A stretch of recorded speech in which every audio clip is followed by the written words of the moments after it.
One of the most common discussions that I hear when it comes to the Sega Genesis or Mega Drive is how to get the best audio and video out of the unit. You know, you don't have to hack and slash your console in order to get the best audio and video. In fact, if you want the best audio and video out of the Sega Genesis or Mega Drive, you'd actually use a SCART cable.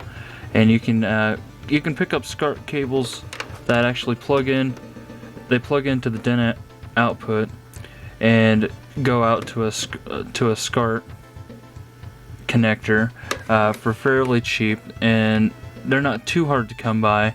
Unfortunately, those are more for people in Europe, and people in Europe actually have the SCART inputs on their TVs, and it's really common over there, whereas in North America it's not common. So if you're going to use SCART in North America, then you would need a SCART to component video converter, or even a SCART to HDMI converter. Unfortunately, those are gonna run you quite a bit of money. However, I'm gonna show you today how to make a nice, cheap and easy cable that's gonna get you a composite signal, which is still better than RF, and it's gonna require absolutely no soldering. All you're gonna need is some wire strippers.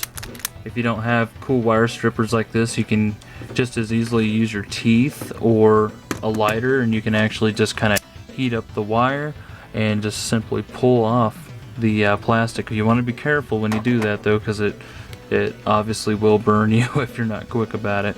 Some electrical tape, 3.5 headphone jack to stereo RCA cable. These are also commonly known as a Y adapter. Standard composite video cable, a paper clip here, the pretty standard size that you typically see in offices and schools.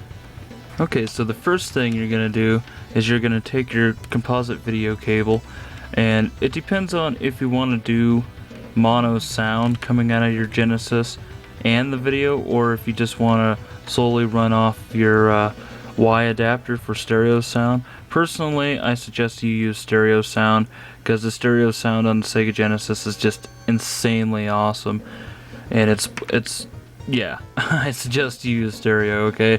And so if you're gonna do that, then I'm gonna go for length on this cable. Like, I mean, if you're gonna go for mono sound and video, then I would suggest going like this and just splitting it right in half. But since I don't care about the mono sound and I'd rather have more length on the cable, I'm gonna get pretty close to the to one of the connectors here, and I'm just gonna lop it right off. And then from there, I'm gonna go ahead and I'm gonna strip like a good chunk of wire off of here. You want a lot of cable coming off the end. It's vital for later. So we're just gonna pull this off here. Now you're gonna have something that looks like this, and all you're gonna want to do is just get all these loose cables here. This is gonna be your ground, and you're gonna take that and you're just gonna twist it on up, and you just keep twisting, make it look nice, take your time, don't hurry. And as soon as you get this all twisted up and everything, you give it about this much length here, so good few inches, well, like 2 inches or so, I think that would be, without measuring it, I don't know. And you want to do the same thing. You want to strip. This is your lead, your positive. You want to go ahead and strip. Don't strip it all the way down though, because you don't want these two to touch each other, obviously.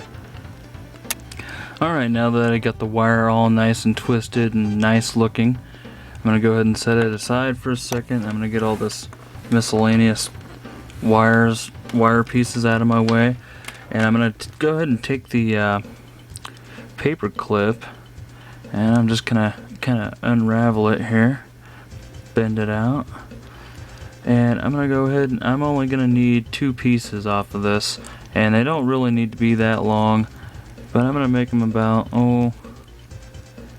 I'd say about that long right there. It's good enough.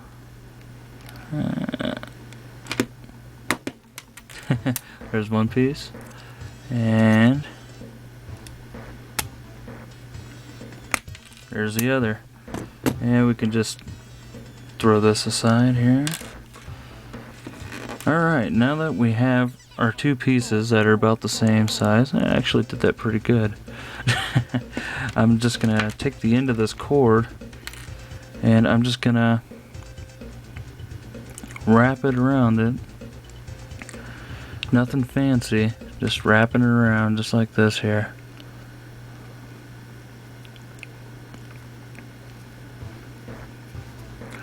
And I'm gonna do that for both wires, of course.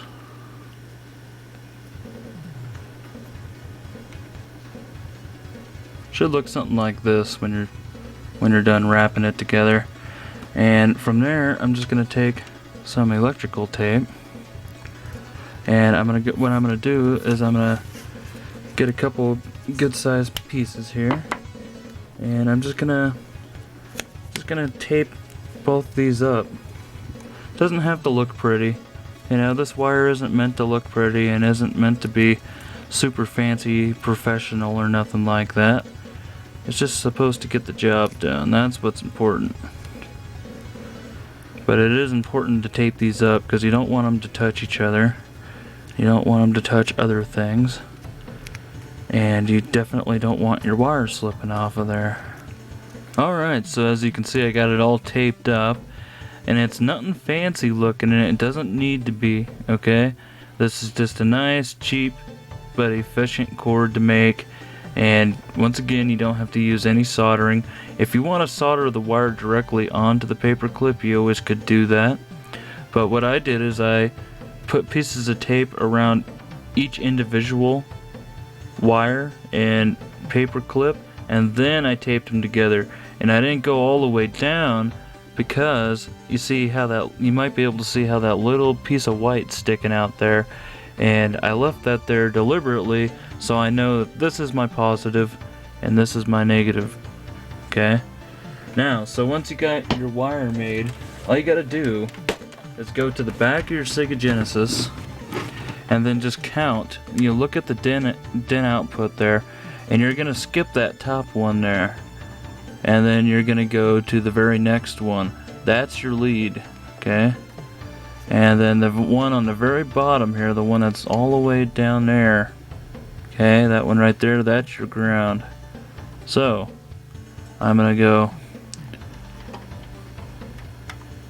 let's see, go positive and negative, and I'm just gonna stick them on in there and see how it goes. It just slides right on in there.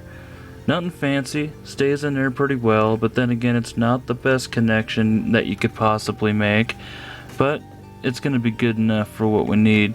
Now, if you wanted to do mono audio, all you'd have to do is directly across from your video, just go directly across to that pin. That's going to be your lead for your mono audio.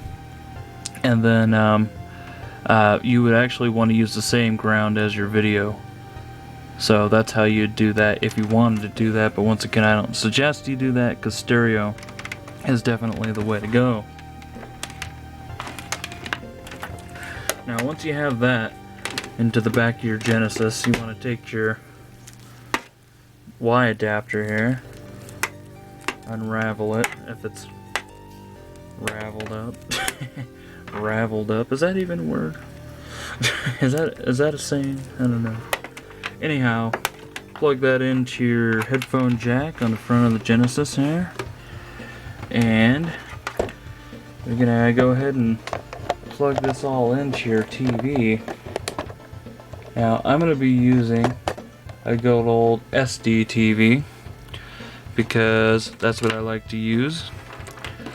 And of course, you're just gonna plug this into your video and plug these into your audio. Pretty common stuff here. And of course, turning the TV on usually helps too. And putting a game in the Sega Genesis, also a good idea. And you're gonna just turn the power on. And as you can see, we have video, and it's very clear. and it's also going to be stereo audio.